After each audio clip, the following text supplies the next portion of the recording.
我今天呢就带了一些材料，那么前面摆的呢就是天然蚕丝，我给大家做个实验，大家看一眼啊。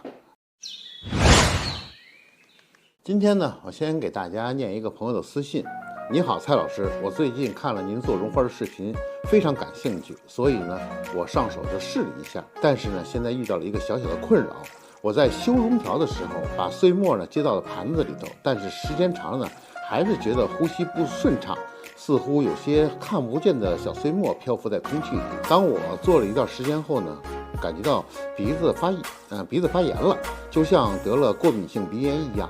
而这一切前提呢，是我戴了口罩。我本来以为戴口罩足以解决问题了，但是呢，只是延缓了这个身体不适的一个时间，并没有从源头解决问题。我想请教一下蔡老师，这种小碎末除了在旁边加个加湿器以外，还有其他解决问题的方法吗？另外，我很好奇，古时候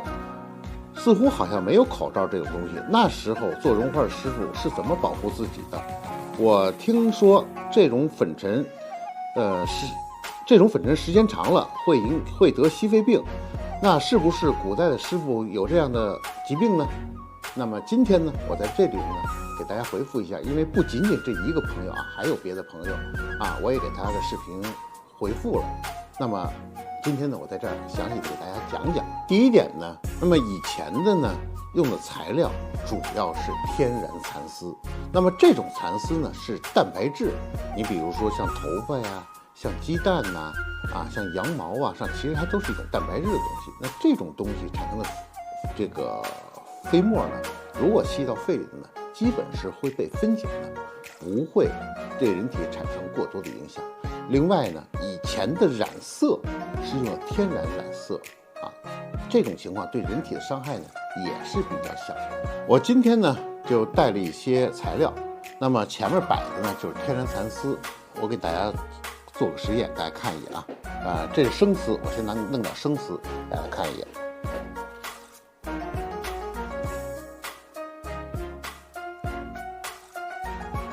我搅了一点生丝大家看一眼，这白色生丝。那么如果一烧呢，你看它会出现一些小的黑的，但这种黑的呢，你闻有一股烧羊毛的味道，就烧羊毛的就那种臭味儿。然后一碾呢，你看它会出现这种粉末，它是完全不会出现那种像烧化学那种瘤子，这就属于天然蚕丝。那么你说了这是生丝，那这染过色的熟丝是不是这样的？一样，它是一样的。来，我给大家再搅一点看看。大家看一眼这是黄色的，这可能更明显一点。你看烧完了，有一股臭味儿，然后你看一捻手上有黑的，看见吗？这个就属于天然蚕丝。再有一次我去逛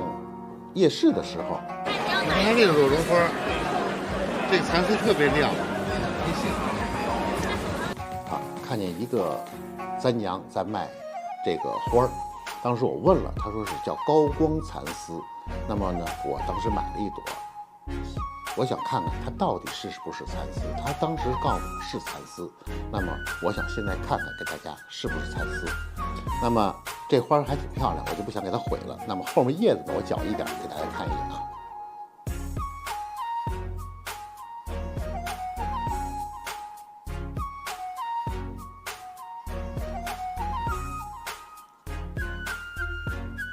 看一眼，这我搅下来的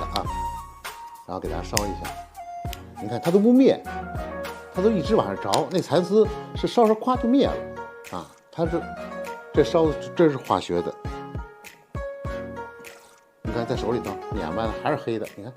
根本碾不碎，我手上也没黑的。刚才我在烧制的时候呢，我都闻见了一股明显的塑料的气味，那么充分说明了它不是天然蚕丝，它就是从石油里提炼出来的化纤的一种材质。真正的蚕丝呢，它达不到这么个亮度，但是呢，从材料的选择上来讲呢，各有所好。我并不是非得排斥说不让用这种的，没有这个意思，大家喜欢就行。只是呢，用这种的时候，大家注意一下身体就可以了。第二点呢，就是在制作绒花的时候呢，现在有些人不喜欢烫平嘛，那烫平的时候为了定型会喷一些胶质的。那么这些胶质在喷的当中也会被人吸进去，对人体产生一些影响。所以我建议呢，在喷的这些胶当中呢，最好选一些天然的或者质量好一点的胶，这样呢对人体呢可能造成影响呢也稍微的好点。第3点呢，